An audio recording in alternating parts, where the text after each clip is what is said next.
السلام علیکم ورحمۃ اللہ وبرکاتہ۔ الحمد للہ رب العالمین، والصلاة والسلام علی اشرف الانبیاء والمرسلین، نبینا محمد وعلی آلہ وصحبہ اجمعین۔ اعوذ باللہ من الشیطان الرجیم، بسم اللہ الرحمن الرحیم۔ وصیاتک فطہر وجود فہدید۔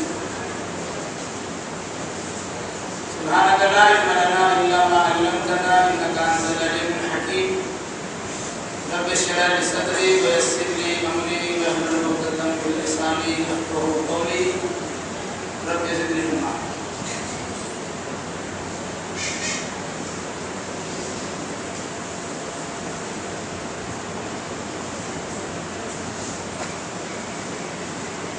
اللہ تبارک و تعالیٰ کا فضل و احسان ہے کہ اس نے ہمیں رمضان المبارک کی 23ویں رات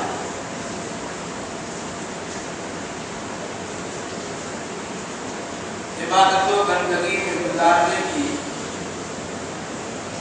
سہولت فراہم کی۔ اللہ ہماری اس کوشش کو، ہمارے اس جاگنے کو اور اس میں کی جانے والی بندگیوں کو شرف قبولیت سے نواز کر ہمارے لیے اسے ذخیرہ آخرت بنا دیا۔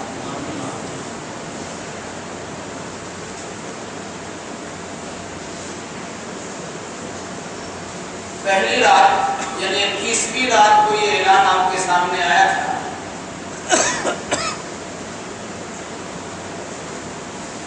کہ آج کی رات طہارت کے احکام و مسائل بیان کیے گئے۔ ایک بار پھر آپ سے کہہ دوں، یہ کوئی تقریر اور خطابت کا میدان نہیں ہے کہ جذباتی انداز میں تقریر آپ کے سامنے کر دی جائے، چاہے آپ کے پلے کچھ پڑے نہ پڑے اس کا اعتبار۔ چونکہ یہ درس کا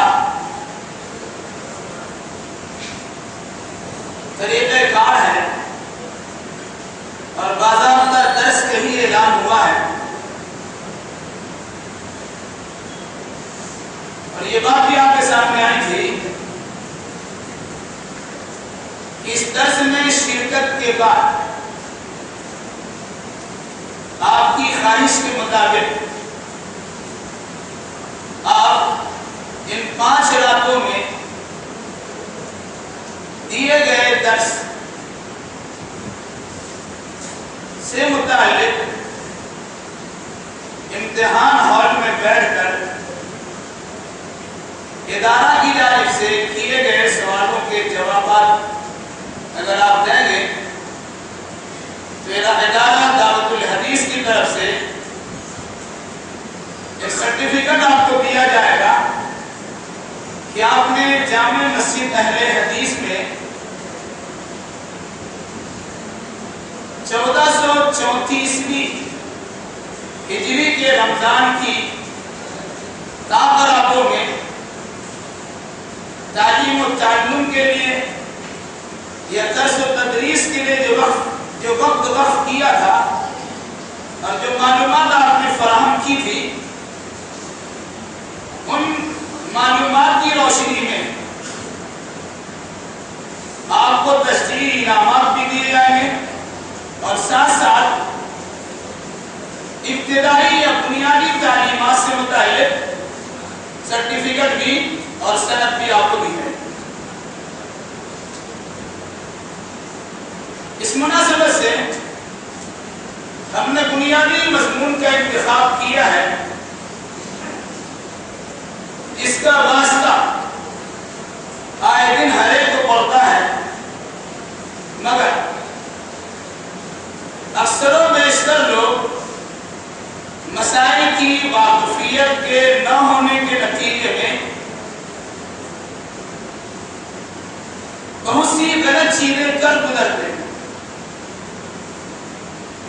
یا تو انہیں احساس نہیں ہوتا یا پھر بعد میں ان کا ضمیر ملامت کرتا ہے کہ ہم نے ایسا کیا، پتہ نہیں کیا ہوتا۔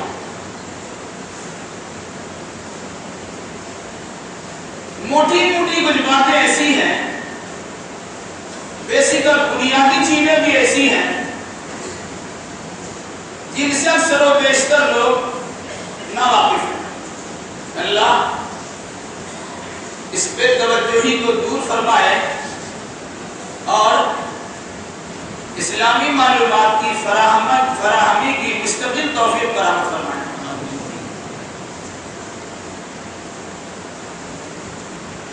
طہارت یعنی پاکی حاصل کرنا، طہارت کچھ تو ظاہری نجاست و گندگی سے حاصل کی جاتی ہے، کچھ باطنی اور حکمی نجاستوں سے حاصل کی جاتی ہے۔ اس کی کئی قسمیں آئی۔ جسم پر کہیں نجاست، گندگی، غلالت لگی ہوئی ہے، آپ اسے دھو کے صاف کر دیں یا پوچھ کے صاف کر دیں، یا بظاہر کوئی نجاست تو نہیں لگی، حدث ہو گیا، ری خارج ہو گئی، وضو ٹوٹ گیا، اس سے باقی آپ حاصل کریں، اس کو بھی طہارت ہی کہا ہے۔ اس سے بڑھ کر وہ طہارت جو دلوں کی بیماریوں کے لیے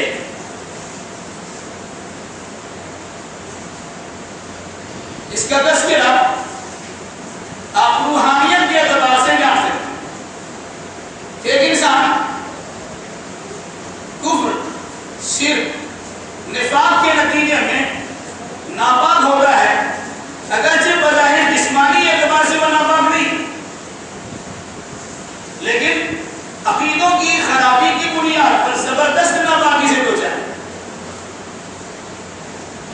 تو ظاہری پاکی، جنابت کی پاکی سے پاکی،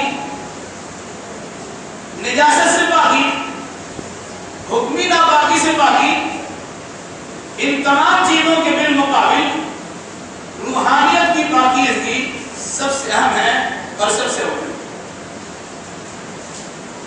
اگر آپ ایماندار نہیں ہیں یا آپ کا ایمان صحیح سالم نہیں، آپ شرک و کفر کے اندر مبتلا ہے، بظاہر نہا دھو کر بالکل صاف شفاف نظر آئیے، اللہ اس کے رسول کے فرمان کے مطابق آپ گندے ہیں اور زبردست گندے، انما المشرکون نجس۔ شرک کرنے والے لوگ پاک نہیں ہوتے، ناپاک۔ تو ہر قسم کی ناپاکیوں سے پاکی، طہارت، ستھرائی حاصل کرنا ہمارے لیے ضروری ہے۔ چونکہ ہم اہل ایمان ہیں، اپنے آپ کو مسلمان سمجھتے ہیں، اللہ ہمارے اسلام کو قابل قبول بنائے اور اس پر مرتب ہونے والے اعمال کو شرف قبولیت سے نواز کر ہمارے لیے ذخیرہ آخرت بنا دیں۔ ہم دوسری طرف آئے کہ انسان ظاہری نجاست و گندگی سے پاکی کس طرح حاصل کرے۔ اس میں سب سے پہلی چیز، ہر انسان کا لازمی حصہ پیشاب اور پاخانہ، بول و براز۔ اگر کسی انسان کا ایک دن رک جائے، وہ لاکھوں روپیہ صرف کرنے کے لیے تیار ہو جائے گا کہ بھائی اسے ہم کو نجات چاہیے۔ وہ انسانی فطرت ہے، کھاتے ہیں، اسے باہر جانا نہیں۔ شریعت اسلامیہ ہے، اس پہلو پر بھی خصوصی توجہ آپ کی مبذول کرائی ہے، اور وہاں بھی صفائی اور ستھرائی کے طریقے کار آپ کو سکھائیں۔ اہل کتاب یہود و نصارہ کی طرف سے صحابہ کرام کو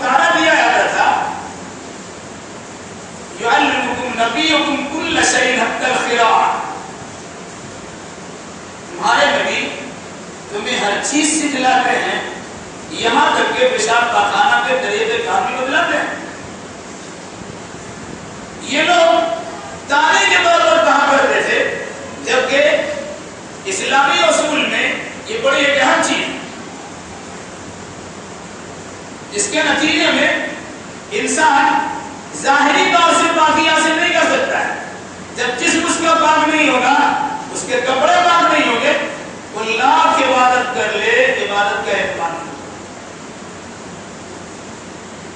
اس لیے پہلے جسم کی صفائی کا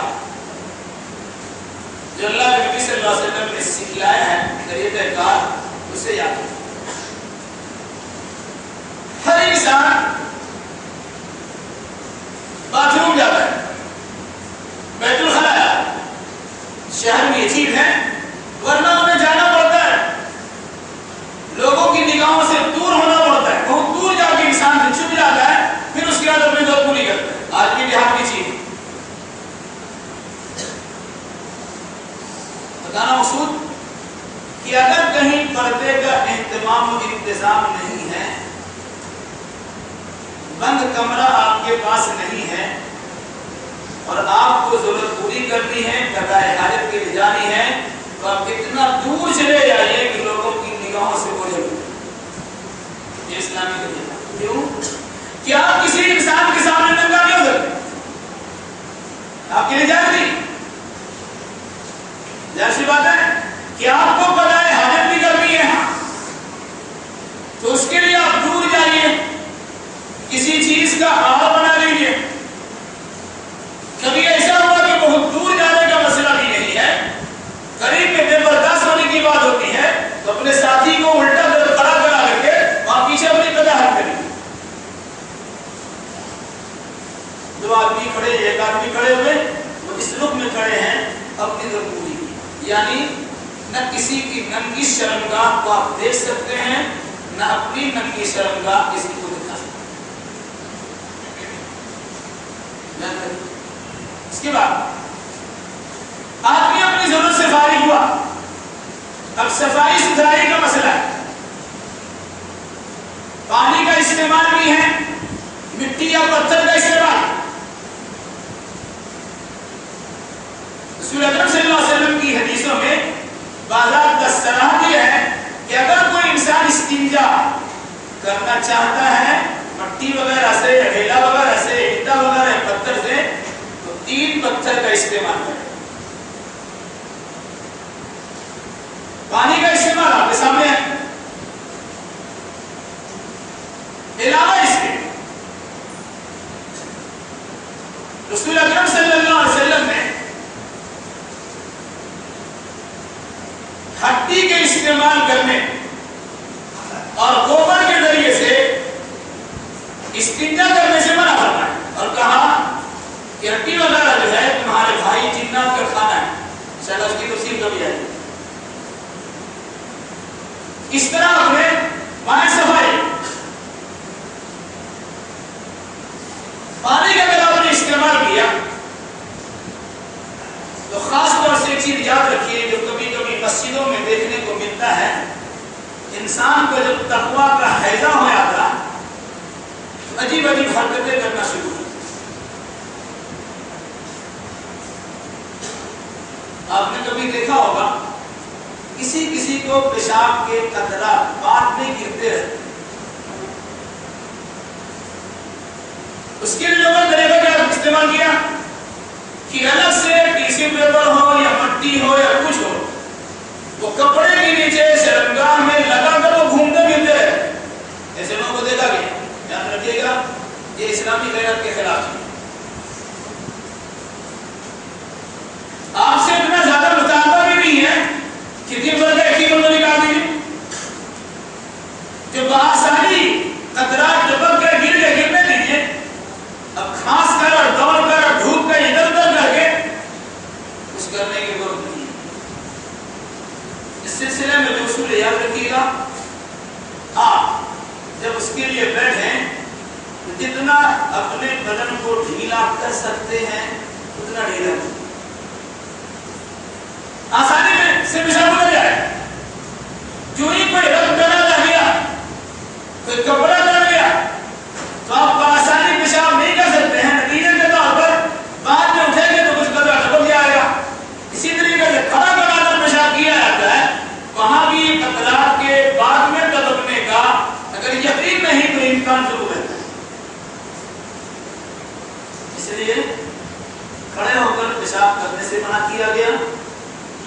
اور اصول سکھلایا گیا. اگر آپ بیٹھ کے پیشاب کرتے ہیں تو بدن کو پورے طور سے ڈھیلا کر دیجیے اور اس طرح کی زمین پہ استجا کیجیے کہ اس کے چھینٹے آپ کی طرف اڑ کے چلے جائیں.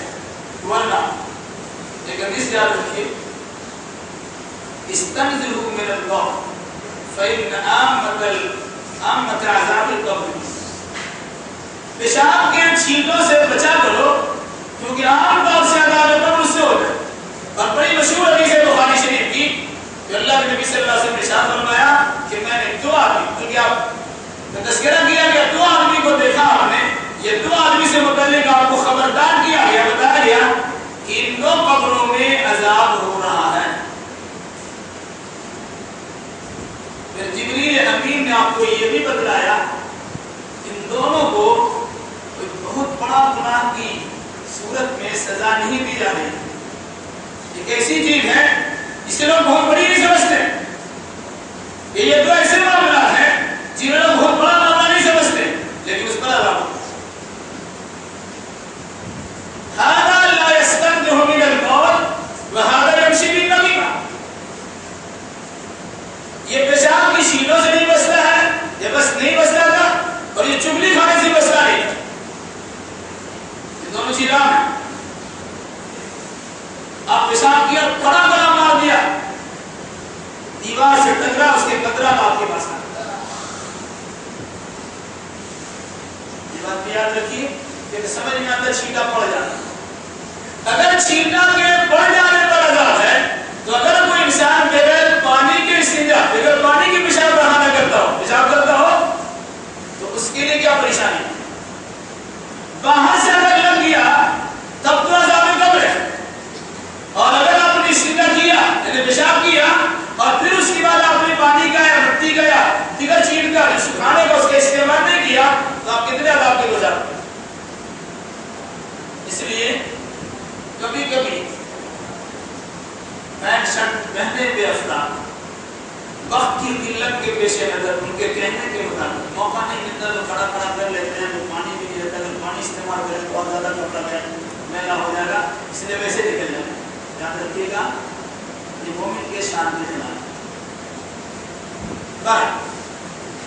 پھر اس کے بعد اگر آپ نے اس طرح کی طہارت، صفائی اور پاکیزگی حاصل کر لی، اس کے بعد آپ کو نماز پڑھنا ہے، پھر الگ سی صفائی اور حاصل کرنا، جسے آپ وضو کہتے ہیں. اگر آپ ناپاکی سے دو چار ہوئے تو غسل کے ذریعے صفائی کریں گے پورے جسم کی. اس کی بھی کچھ وجوہات ہیں، اس سلسلے میں کچھ باتیں آپ کے سامنے ہیں. پھر اگر کسی انسان کو صفائی اور ستھرائی کے لیے پانی میسر نہیں ہوتا یا پانی کے استعمال پر قدرت نہیں رکھتا ہے، اس کے ایک الگ سے مسئلہ بدلا ہے. پہلی بات،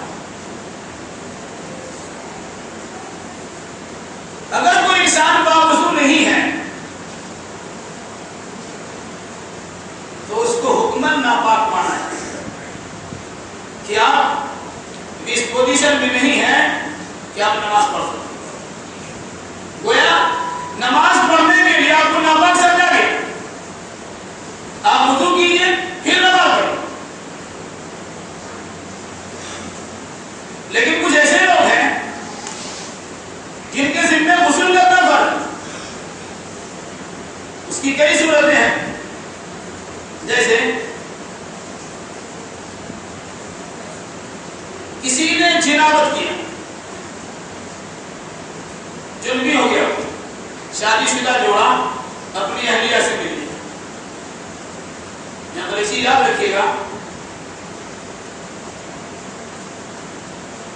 قلم کا دوات میں داخل ہونا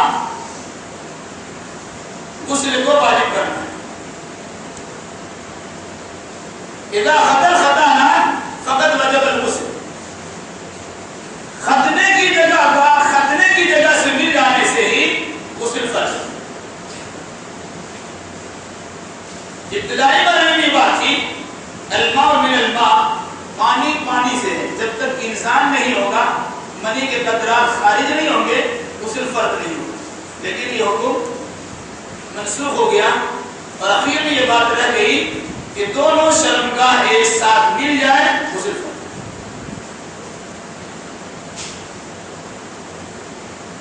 دوسری چیز، کوئی انسان جاگنے کی حالت میں، خاص طور سے نوجوانوں کا مسئلہ، یہ بات اس لیے بتائی جاتی ہے کہ عموماً اس قسم کی بیماری میں لوگ مبتلا ہوئی۔ ابھی تقریباً 13-14 ہفتہ میرا درس چلا، یعنی خطبہ جمعہ چلا تھا اولاد کی اسلامی تربیت،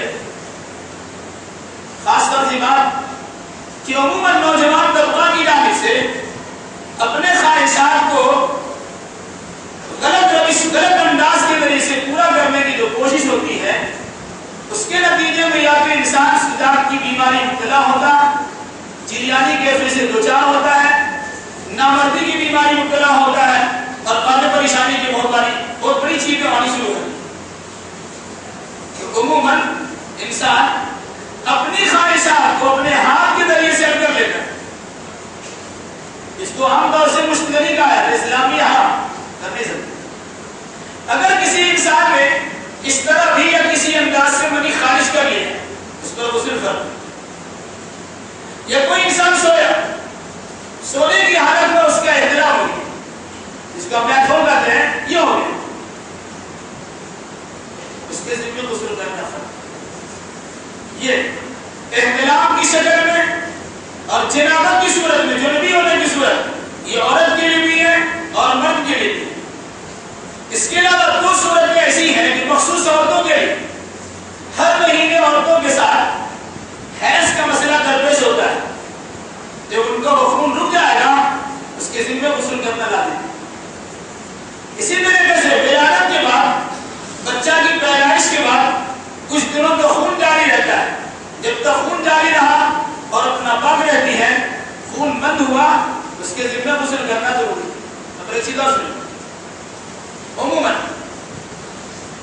مشہور یہ ہے کہ حیض کا خون 10 دن آتا ہے، اور عورتوں میں مشہور یہ ہے کہ عورتیں بچہ پیدا کرنے کے بعد 40 دن تک ناپاک رہتی ہیں۔ یاد رکھیے گا، نہ 10 کا پہاڑا صحیح ہے اور نہ چیلا کی گنتی صحیح ہے۔ بات کیا ہے؟ اگر کسی خاتون کو 2 یا 3 دن کے اندر ہی مہینے کا خون بند ہو جاتا ہے، اس کے لیے نہانا ضروری ہے، اور پھر اس کے بعد غسل کر کے پاکی حاصل کر لے، اس کے بعد اپنے نماز روزہ کرنی ہے۔ اسی انداز سے ولادت کے بعد اگر کسی عورت کا 10 دن خون آیا، 1 ہفتہ خون آیا، 30 دن خون آیا، مان لیں جب تک ان کا خون آیا تب تک وہ ناپاک ہے، خون آنے کے بعد اسے نہانا ضروری ہے اور پھر نماز روزہ کرنا ضروری ہے۔ عام طور سے دیہات میں سویہ نہانا بولتے ہیں، 1.25 مہینے پر نہانا، یا چیلا چھٹی کرانا، یا 40ویں کا نہانا بولتے ہیں، یہ سب اسلامی مزاج کے خلاف ہیں۔ ہاں اگر کسی عورت کو خون 40 دن ہی تک آتا ہے تو اس کے لیے 40 دن تک انتظار کرنا ضروری ہے۔ تو غسل ان چیزوں کے ذریعے سے فرض ہو گیا۔ اب فرض غسل کرنے کا طریقہ کیا ہے؟ سب سے پہلی بات، جب بھی انسان سو کے اٹھتا ہے، یاد رکھیے حدیث رسول کے مطابق جب بھی آپ سو کے اٹھیے، سب سے پہلا کام آپ کا کیا ہوگا؟ اپنے دونوں ہاتھوں کو گھٹنوں تک کھولیں۔ حدیث ہے، کیونکہ تم نہیں جانتے ہو سونے کی حالت میں تمہارا ہاتھ کہاں جا گیا ہو، تو نجاست و گندگی کے مقام پر بھی پہنچا ہوگا، اس لیے ضروری ہے کہ سو کر اٹھنے کے فوراً بعد اپنے دونوں ہاتھ کو دھو۔ دوسری بات یہ ہے کہ جب بھی انسان سو کے اٹھے تو 3 مرتبہ اپنے ناک کو جھاڑ لے۔ اس کی وجہ بتائی جاتی کیونکہ شیطان انسان کے ناک کے خیشوم میں یا اس میں ناک کے حصے میں وہ رات گزارتا ہے، اس کی کیفیت کیا ہوگی اللہ کو مانتے، لیکن شیطان انسان کے ناک میں رات گزارتا ہے، اس لیے کہا گیا کہ تو سو کو اٹھو تو اس کے بعد سب سے پہلا کام ہاتھ دھو اور اس کے بعد کھانا۔ اس کو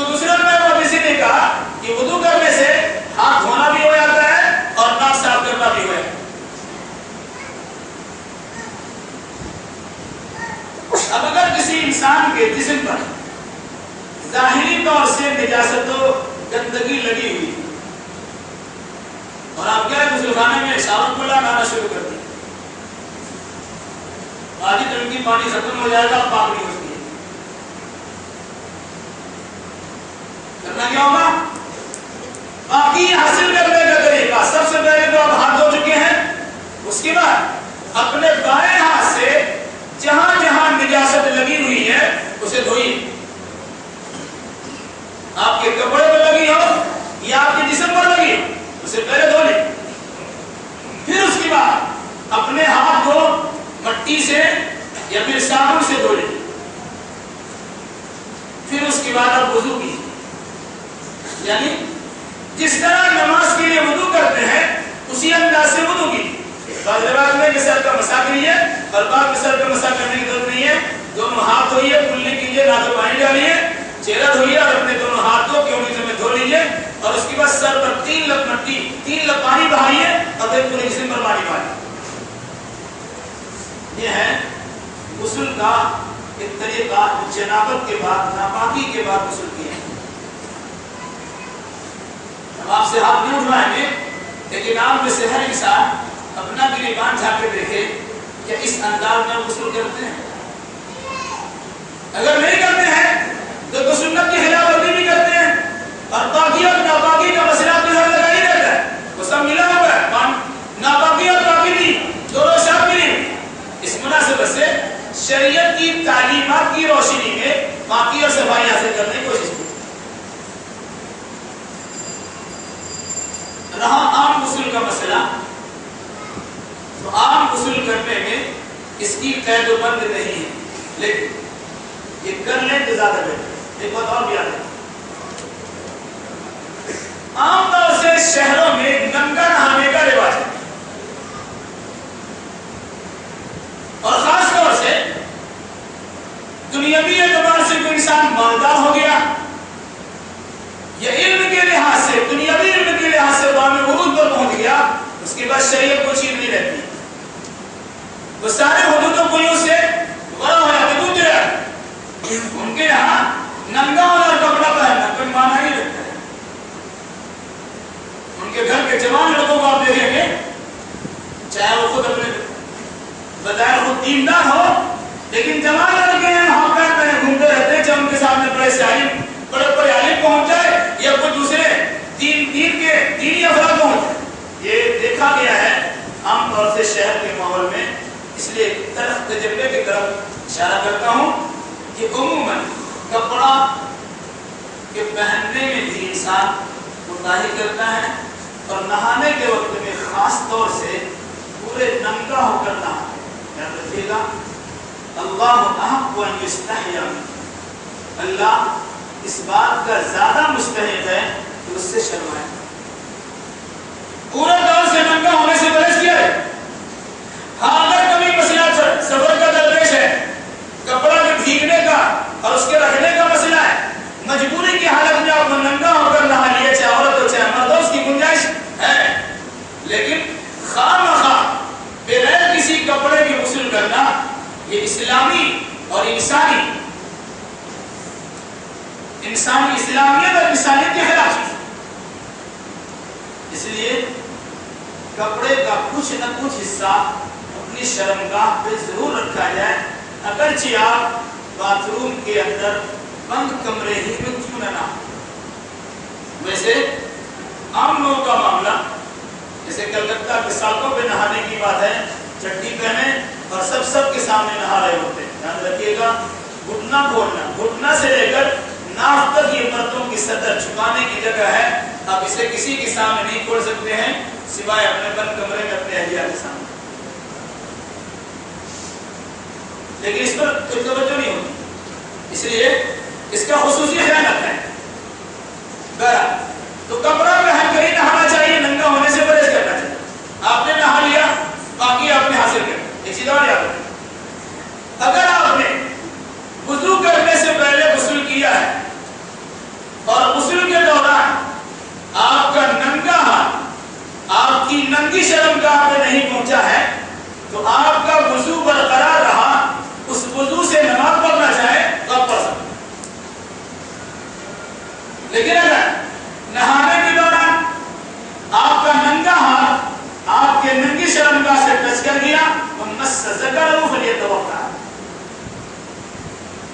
تو ایسے انسان کو وضو کرنا پھر سے ضروری ہو جائے گا، پھر بغیر وضو کے آپ نماز نہیں پڑھ سکتے۔ اس کی بات وضو کرنے کا جو اسلامی طریقہ ہے آپ جیسے سب کو معلوم نہیں ہوگا، لیکن کچھ چیزوں کی طرف صرف اشارہ کرنا میں مناسب سمجھتا ہوں۔ آپ وضو کرنے سے پہلے بسم اللہ پڑھیے، کہ جو بسم اللہ نہیں پڑھتا اس کا وضو نہیں ہوتا۔ پھر اس کے بعد دونوں ہاتھ گردوں تک دھوئیے، اس کے بعد آپ کلی کیجیے، ایک مرتبہ اپنے ہاتھ میں پانی لیا، آدھا پانی منہ میں ڈالیے، آدھا پانی ناک میں ڈالیے، بہتر ہے۔ لیکن اگر اس کے علاوہ 3 بار کلی الگ سے کیا اور 3 بار ناک میں پانی ڈال اسے جھاڑ دیا، اس کی بھی گنجائش ہے۔ پھر اس کے بعد آپ چہرے کو دھوئیے، 3 بار چہرہ دھونا۔ لوگ سمجھتے ہیں کہ 3 بار میں چہرہ دھونا، 3 بار دھونا اور 3 بار میں دھونا دونوں فرق ہے۔ پانی لیا، ایسا کیا، ادھر چھوٹ گیا، تھوڑا پانی لیا، پھر ایسا کیا، پھر لیا، پھر ایسا کیا، اس طرح سے دھویا آپ نے، اس کو آپ 3 بار مانتے ہیں، وہ 1 بار۔ آپ اگر 1 بار پانی لیا، 1 بار پانی میں جہاں تک بال اگ رہا ہے وہاں سے لے کر اور کان کے اس حصے کو لیجیے، کان کی سلو سے لے کر اس 3 لو تک، اور پھر اس کے بعد ٹھٹی کے نیچے تک اب 1 بار میں پورا دھوئیے، تو مانا جائے گا آپ نے 1 بار دھویا۔ پھر اس کے بعد 1 بار پورا دھوئیے، پھر اس کے بعد 1 بار پورا دھوئیے، تب 3 بار کا آیا ہے۔ اگر 1 بار ادھر دھویا، 1 بار ادھر دھویا، 1 بار ادھر دھویا، اس کو 3 بار نہیں مانا جائے گا، 1 بار مانا جائے گا۔ لیکن عام طور سے لوگ اسی انداز کو 3 بار سمجھتے ہیں۔ جب آپ اپنے ہاتھ کو دھو رہے تھے تو اس وقت میں انگلیوں کے درمیان خلال کرنے کی تاکید کی۔ اگر آپ کے ہاتھ میں انگوٹھی ہے اور سخت انگوٹھی ہے تو اس کو ہلانے کی بھی تاکید ہے۔ اگر ناخن برابر بھی کوئی جگہ سوکھی رہ جائے گی، آپ کا وضو نہیں ہوگا، آپ نماز نہیں پڑھ سکتے۔ پھر اس کے بعد آپ 3 بار اپنے ہاتھ کو، دائیں ہاتھ کو کیونی سمیت دھوئیے، وہ بھی 3 بار، 1 بار لیا پورا مرا، پھر 1 بار لیا پھر پورا مرا۔ ایسا نہیں ہے کہ ادھر گیا پھر ادھر گیا پھر ادھر گیا، تو 3 بار اس کو دھوئیے اور 3 بار پھر بائیں ہاتھ کو دھوئیے پورا۔ اس کے بعد سر کا مسح، سر کا مسح میں عام طور سے لوگ جیسا کیا سمجھتے ہوگے، اللہ کے نبی صلی اللہ علیہ وسلم کا طریقہ سر کا مسح جہاں سے بال شروع ہوتا ہے وہاں سے لے کر کے جہاں بال ختم ہوتا ہے اس کو گدی کہتے ہیں۔ گردن کی سر میں سٹے ہوئے حصے پر اللہ کے نبی صلی اللہ علیہ وسلم ہاتھ لے آئے، اس طرح لے کے جائیے پورا یہاں آئیے، اور پھر اسی ہاتھ کو وہیں سے الٹا پلٹا کر کے پھر وہاں لے آئے جہاں سے آپ نے شروع کیا۔ گویا پورے سر کا مسح یہاں سے شروع کر کے پھر پیچھے اس کو واپس لائیے، اور پھر اس کے بعد شہادتیں یہ دونوں انگلیاں اپنے کان میں داخل کیجیے اور اس کو اس میں گھمائیں، اور پھر اس کے بعد دونوں انگوٹھے سے کان کے نچلے حصے، پیچھے والے حصے کو نیچے سے لے کر کے اس کو اوپر لے آئیے۔ یہ ہو گیا کان کا مسح۔ اور یاد رکھیے گا المدنب من الراس، کان کی سر ہی کا حصہ ہے، اس لیے کان کے لیے علیحدہ تازہ اور نیا پانی لینے کی ضرورت نہیں ہے۔ سر کا مسح اسی میں کیا اور پھر اس کے بعد اسی سے کان کا مسح کیا۔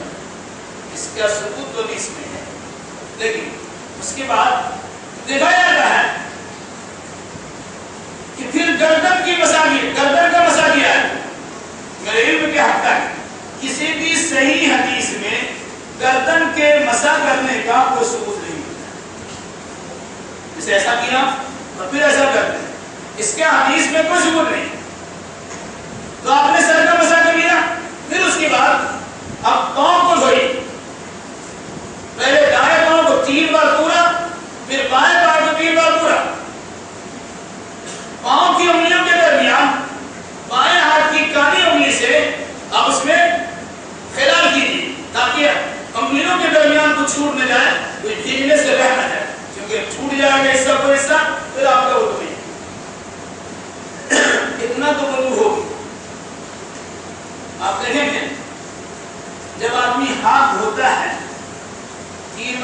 دھو لیا اور 3 بار اس کو، اس کے بعد 3 بار ایسا ایسا بلاتے ہیں. یہ اسلام میں نہیں. یہ اپنے سامنے کچھ بلایا، پتہ نہیں کس کو بلاتے ہیں. برادران وطن کو سورج کو پانی پہنچاتے ہیں اور ہم اپنے جسم کو پانی پہنچاتے ہیں. تو یہ سب نہیں ہے کرنے کے دور میں. پھر اس کے بعد ایسا بھی دکھایا تھا کہ جب ہاتھ منہ دھو لیا پھر اس کے بعد یہ اور یہ اور پھر اس طرح سے بہت ساری چیزیں ہوتی ہیں، الگ سے ایکسٹرا کرنے کی کوئی ضرورت نہیں. جب آپ کا وضو مکمل ہو گیا، آپ دیکھیں کچھ لوگوں کو آسمان کو ایسے دکھاتے ہیں، چہرے بابے بابے.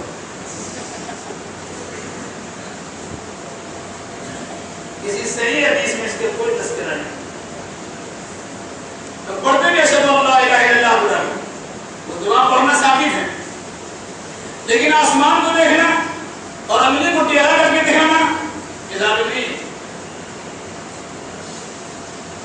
آپ کا وضو ختم ہوا، پڑھی اشہد ان لا الہ الا اللہ وحدہ لا شریک لہ واشہد ان محمدا عبدہ ورسولہ. یہ آپ اذان کے بعد، یہ وضو کے بعد پڑھیے. اور بھی دعا ہے، اللہم اجعلنی من التوابین واجعلنی من المتطہرین. اور بھی دعا.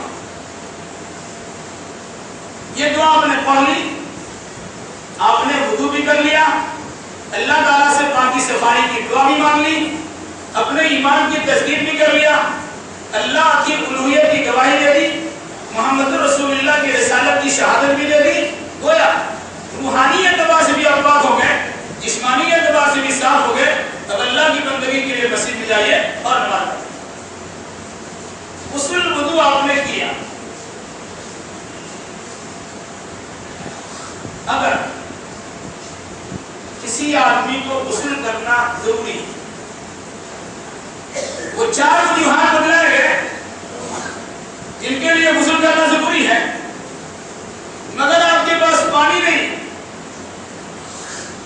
پانی نہیں کا مطلب یہ نہیں کہ آپ کی ٹنکی میں پانی نہیں ہے، محلہ میں پانی موجود ہے وہاں سے لانا پڑے. ایک بجلی کے پانی سے کیا کریں؟ نہیں. پانی اگر نہیں ملتا تو پریشانی، محلے میں پانی لے لیجیے یا کہیں اور نہیں نہا لیجیے. اگر آپ کی بلڈنگ میں نہیں ہے تو یہاں شہر میں تو باضابطہ جگہ جگہ پر سرکاری باتھ روم تو بنایا گیا کہ وہاں پانی کا استعمال کر لیجیے، وہاں سے لے لیجیے. سوچیے اپنے گھر میں کر لیں گے تیمم تو نماز نہیں ہوگی. تو پانی تو آپ کے لیے استعمال کرنا ضروری ہے. اگر آپ کے پاس پانی نہیں ہے اور واقعی پانی نہیں ہے، دور دور تک پانی نہیں ملتا ہے، تو آپ کے لیے گنجائش ہے، بلکہ شریعت کا حکم ہے کیا، چاہے وضو کے لیے ہو چاہے غسل کے لیے ہو، تیمم کریں. یا اگر کسی آدمی کے پاس پانی تو ہے لیکن اتنا پانی نہیں کہ جس سے وہ وضو کر سکے یا غسل کر سکے، پینے کے لیے انسان محتاج ترس رہا ہے، جان بچانے کا مسئلہ ہے، تب پینے کے لیے پانی رکھو. اور اگر واقعی تمہارے پاس دوسرا پانی نہیں ہے تو تیمم کر سکتے. یہ پانی کہیں پر موجود ہے، وہاں ایسا درندہ جانور یا موذی جانور موجود ہے، اگر آپ وہاں جاتے پانی لینے کے لیے تو جانور کا حملہ ہو جائے گا، سانپ کے ڈسنے کا یقین ہو جائے گا. وہاں مت جائیے، اپنا تیمم کر کے اپنی عبادت بجا لیں. اسی طریقے سے اگر کسی کے پاس پانی موجود ہے لیکن پانی کے استعمال سے ان کے جسم کے کسی حصے کے شل ہو جانے اور برباد ہو جانے کا غالب گمان خطرہ ہے، سخت خطرہ ہے، تو وہ پانی کا استعمال نہ کریں. گھر میں رہتے ہوئے سب کچھ موجود ہوتے ہوئے بیماری کے بڑھ جانے کا یقین ہے تو وہ پانی کا استعمال نہ کریں. اور تیمم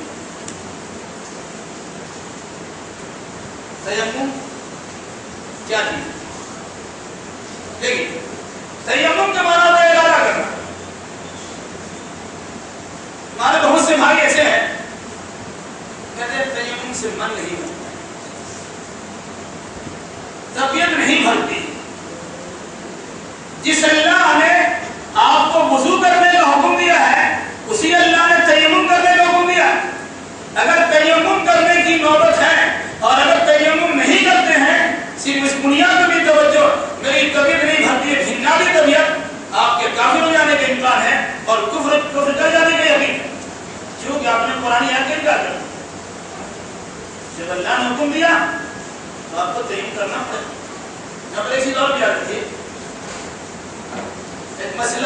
عام طور سے لوگوں کے ساتھ پیش آتا ہے پر آ جائے تو سفر کرتے ہیں. اللہ نے سفر میں نماز کو قصر کرنے کی تاکید کی ہے یا گنجائش ہے. وہ سارے مسائل ہیں. وہاں بھی مسئلہ کھڑا ہوتا کہ قصر کا حکم ملنے کے بعد بھی ہم نماز ہی نہیں پڑھتے.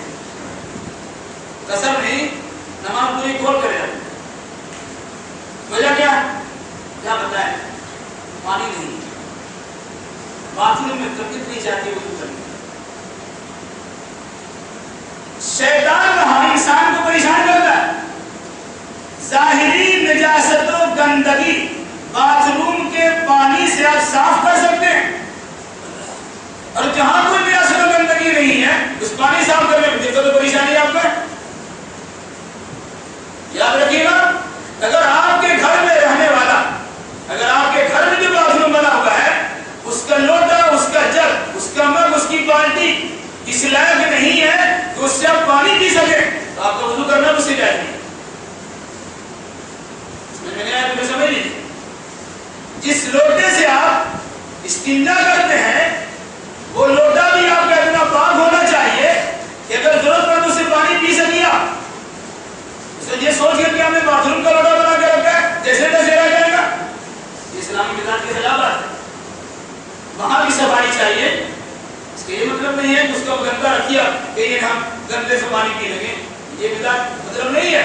مطلب یہ ہے کہ جس طرح پینے کا جگہ لوٹا صاف رکھتے ہیں اس کو بھی اسی طرح صاف کرنا پڑے.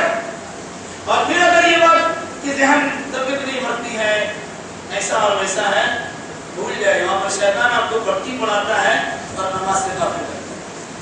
تو ہوتا یہی ہے کہ سفر کرتے ہوئے ٹرین میں اگر یہی صورتحال ہے, بھائی نماز ضائع مت کیجیے, 15 روپے برباد کر لیجیے.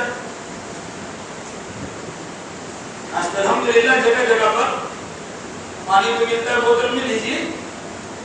کیا آپ کی نماز کی قدر 15 روپے کی بھی نہیں؟ 15 روپے اس کی قیمت نہیں.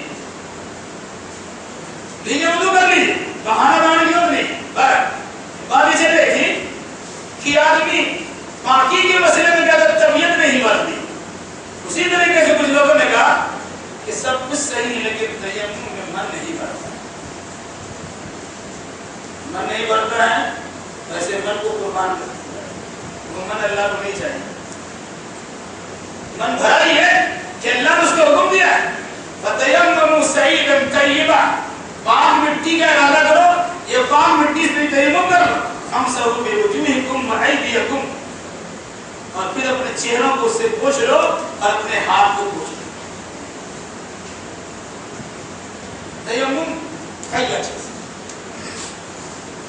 تیمم چاہے غسل کے لیے کیجیے, تیمم چاہے وضو کے لیے, چاہے آپ کے ذہن میں آئے یا نہ آئے, شریعت نے اس کی ایک شکل بنائی.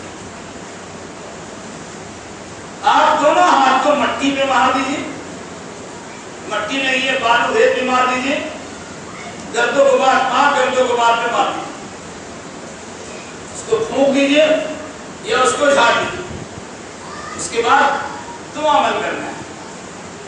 اپنے چہرے کو پوچھ لیجیے پورا, جتنا حصہ آپ وضو میں دھوتے ہیں اتنے حصے پر اپنے ہاتھ کو پھیر لیجیے. پھر اس کے بعد دونوں ہاتھ کو گٹوں تک پورے طور سے پوچھ لیجیے. ایک صورت ہوئی. دوسری صورت یہ ہے کہ پہلے مٹی پر ہاتھ مارنے کے بعد اپنے دونوں ہاتھ کو آپس میں پہلے پوچھ لیجیے اور پھر اس کے بعد انہیں دونوں ہاتھوں کو اپنے چہرے پر پھیر لیجیے. صرف ایک مرتبہ مٹی پر ہاتھ مارنے والی روایت بخاری و مسلم اور دیگر صحیح کتابوں میں صحیح حدیث ہے. رہا 2 مرتبہ مارنے والی بات, بہت سے علماء نے 2 مرتبہ ہاتھ مار کر ایک مرتبہ سے چہرے کو پوچھنے اور ایک مرتبہ سے پورے ہاتھ کو کیونی سمیت پوچھنے کا حکم دیا ہے. اس سلسلے میں جو روایت بیان کی جاتی ہے محدثین علماء محدثین کے یہاں وہ روایت صحیح ہے. بہرحال تو تیمم ایک بار آپ نے کر لیا اور مسئلہ صاف. گویا وضو کے لیے یا غسل کے لیے تیمم تیمم آپ کے واسطے کافی ہیں اگر وضو اور غسل کسی جائز اور شرعی وجوہات کی بنیاد پر آپ نہیں کر سکتے. پانی نہ ہونے کی بنیاد پر، پانی ہوتے ہوئے اس کی قدرت، اس کے استعمال پر قدرت نہ رکھنے کی بنیاد پر، یا پانی ہوتے ہوئے آدمی کے بیماری میں مبتلا ہو جانے کی بنیاد پر، کسی اعضاء و جوارح کے شل ہو جانے کی خطرے کی بنیاد پر، کہاں اللہ اس کے رسول کے فرمان کی روشنی میں جب آپ تیمم کر لیجیے مسئلہ آپ کا. ایک بات اور بھی بتا دیں، گارجین حضرات بھی ہیں، جوان طبقہ بھی، دینی مسئلے مسائل میں آدمی یہ نہ سوچے کہ اس قسم کی باتیں بتائی جاتی. یاد رکھیے گا، مسائل کے معلومات نہ ہونے کے نتیجے میں انسان غلطی کرتا ہے. ماں باپ نے اپنے بچے بچیوں کی شادی کرا دی، یہ ان کے ذمہ لازمی فریضہ ہے، کرنا چاہیے. شادی کے بعد ظاہر سی بات ہے بند کمرے میں میاں بیوی کے تعلقات بھی قائم ہوتے ہیں. اس کے بعد نہانے کا بہت بڑا مسئلہ. فجر کی نماز گول ہوتی ہے، نہائیں گے تو لوگ کیا کہیں، یہ بہت بڑا مسئلہ ہے. بھائی بند کمرے میں آپ گئے ہیں، لوگ کیا کہیں گے سمجھ میں نہیں آتا. آپ کے ماں باپ ہو، بھائی بہن ہو، رشتہ دار ہو، بند کمرے میں کسی نے ڈالے، یہ کہہ رہے کہ اگر نہائیں گے تو لوگ جان جائیں گے، جان تو رہے گا. اس لیے اگر یہ صورتحال ہے تو امیروں کے لیے خصوصی ذمہ داری آپ کے لیے ضروری ہے کہ ہر کمرے میں اٹیچ باتھ روم کی، تاکہ یہ مسئلہ ان کے سامنے نہ کہ گھر والے جانے. رات کے حصے میں کر دیا، تہجد گزاری کی نوبت آئی، نہانے مسئلہ لے، نہیں تو فجر کی نماز تو پڑھنا ہی پڑ رہا ہے. اگر جان بوجھ کر اپنی اس نیت سے کہ لوگ جان جائیں گے، چلو بعد میں 8-9 بجے اٹھیں گے اور اس کے بعد غسل کریں گے، نماز پڑھ لیں گے، یاد رکھیں نماز نہیں ہوگی. فتویٰ صاحب بڑا ہو جائے، ہو سکتا ہے بڑا ہو جائے، کیونکہ اگر ایک وقت کی نماز بھی کسی نے جان بوجھ کر چھوڑ دی اور وہ وقت گزر گیا، تو بہت سے علماء محدثین کے نزدیک ایک وقت کی نماز بھی جان بوجھ کر چھوڑ دینے سے انسان کاف الف فے بے ہو جائے. کیا ہوتا ہے؟ کافر ہو جائے. تو اگر آپ نے جان بوجھ کے چھوڑا، ایک اسلامی دوسرے فریضے کو ادا کرنے کے لیے ایک اہم فریضہ کو چھوڑ دیا، تو یہ ہے طہارت کے احکام و مسائل بالکل ہی اختصار کے ساتھ تقریری لب و لہجے میں نہیں، درس کے انداز میں کچھ باتیں بتلائی گئی. ظاہر سی بات ہے کہ بہت ساری باتیں آپ کے سامنے نہیں آ سکی ہوں گی. کچھ باتیں ایسی ہیں جو عام طور سے بولنا مناسب نہیں لگتا، کہ چھوٹے بچے بھی ہیں، جوان بھی ہیں، اور بوڑھے بھی اور عورتیں بھی ہیں، لیکن بہت ساری باتیں ایسی ہیں کہ ساری چیزوں کا تذکرہ قرآن و حدیث میں کیا گیا، جس کو پڑھنا ہر ایک کے لیے ضروری ہے. ظاہر سی بات ہے طالب علم کی حیثیت سے آدمی کو پڑھنا اور استاد و معلم ہونے کی حیثیت سے ان کو سکھلانا اور بتلانا یہ لازمی اور ضروری. یہ سوچ کر انسان پڑھے اور سنے کہ بہت سی صحابیہ ہیں،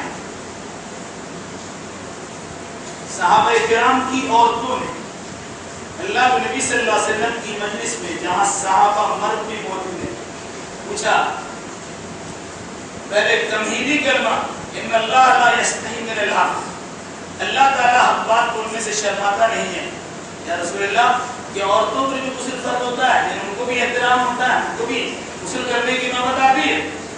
عورت اللہ کے نبی صلی اللہ علیہ وسلم کی مجلس میں سوال کرتی ہے، یہ تمہید بن گیا.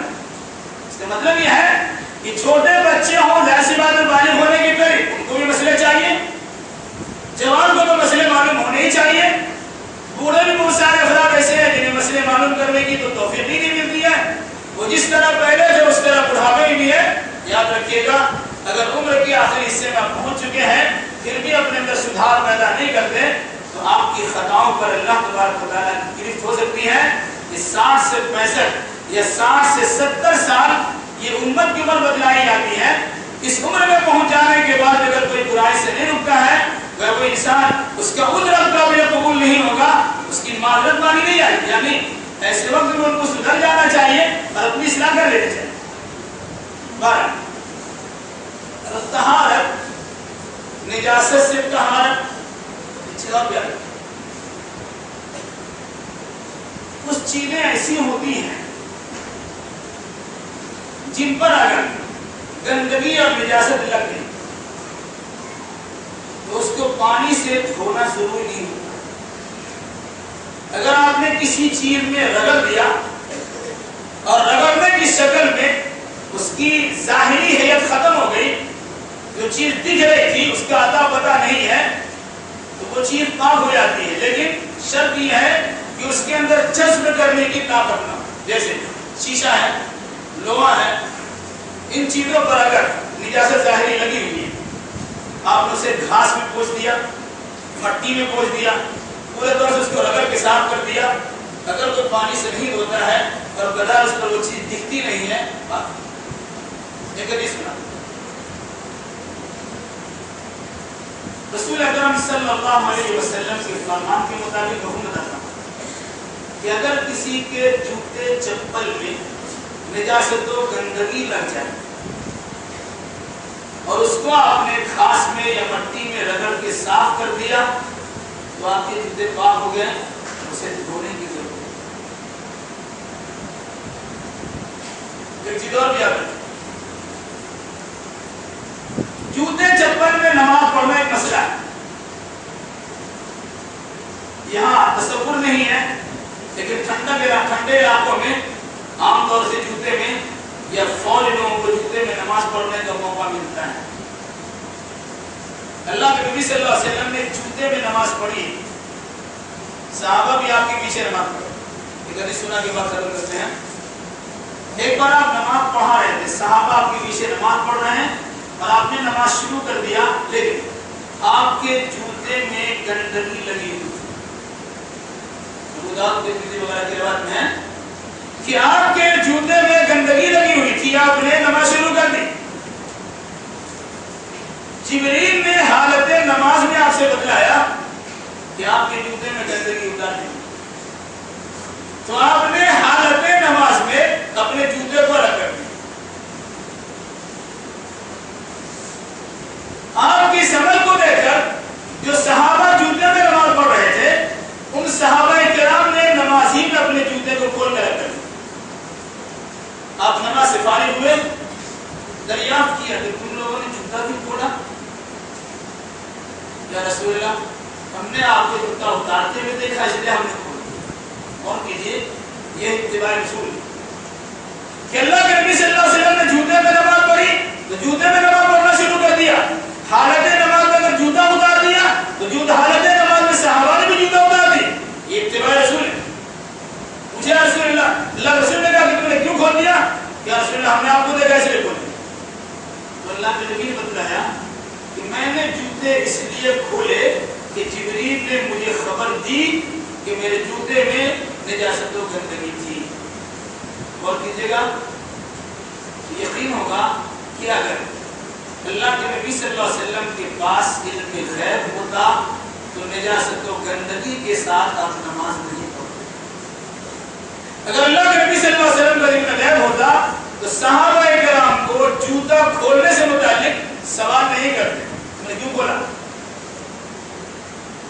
علاوہ اس کے یہ چیز ہمارے سامنے آئی کہ اگر کبھی جوتے چپل میں نماز پڑھنے کی نوبت آ جائے تو پڑھی جائے.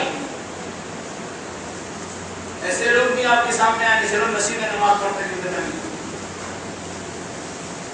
ہم ان سے گزارش کرتے ہیں کہ اگر وہی جوتا پہن کر اپنے بیڈ روم میں اپنے بیڈ پہ چڑھ سکتے ہیں تو مسجد میں آ کے اس جوتا کو پہن کے نماز پڑھ سکتے ہیں. آپ کا مخملی بیڈ تو بڑا قیمتی ہے، اس پہ جوتا پہن کے نہیں آ سکتے، لیکن مسجد کا فرش آپ کی نگاہ وہی چیز ہے کہ چلو جوتا پہن کے حدیث رسول پر عمل کرنے کے لیے چلو مسجد جوتا پہن کے نماز پڑھ لیتے ہیں. تو حدیث پر عمل کرنے کے لیے شرعی مزاج بھی چاہیے اور ساتھ ساتھ شرعی احکام و قوانین کی پابندی بھی چاہیے.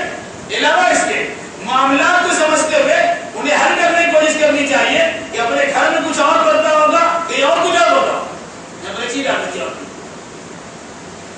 یہ دیکھنے کو ملتا ہے جب آپ نماز جنازہ میں شامل ہو، آپ جوتا پہنے میں ہیں، اگر جوتا میں بظاہر کوئی نجاست و گندگی نہیں ہے تو جوتا پہنے نماز جنازہ پڑھ لیجیے، کوئی پریشانی نہیں۔ مگر تعجب کی بات یہ ہے کہ آپ دیکھیں گے اکثر و بیشتر لوگوں کو کہ اپنے پاؤں سے جوتا یا جوتا سے اپنے پاؤں کو نکال لیتے اور جوتا پہ کھڑے ہوئے،